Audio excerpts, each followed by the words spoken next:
അർജുൻ മനാഫ് വിവാദം പ്രളയം സൃഷ്ടിക്കുമ്പോൾ ശരിക്കും വയനാടും ദുരിതാശ്വാസവും എല്ലാം അതിൽ മുങ്ങിപ്പോകുന്നില്ലേ എന്നൊരു സംശയം.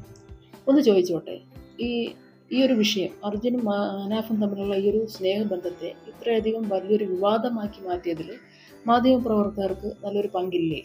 കാരണം അർജുനന് ഇങ്ങനെ ഒരു അത്യാഹിതം സംഭവിച്ച് 71 ദിവസത്തിനുള്ളിൽ, അതായത് ഈ അർജുനൻ്റെ ബോഡി ലഭിക്കുന്നതിന് മുൻപ് തന്നെ മനാഫുമായിട്ടുള്ള പല ഇൻ്റർവ്യൂസും പല ചാനലുകളിലായിട്ട് വന്നിട്ടുള്ളത് ശ്രദ്ധയിൽപ്പെട്ടിരുന്നു.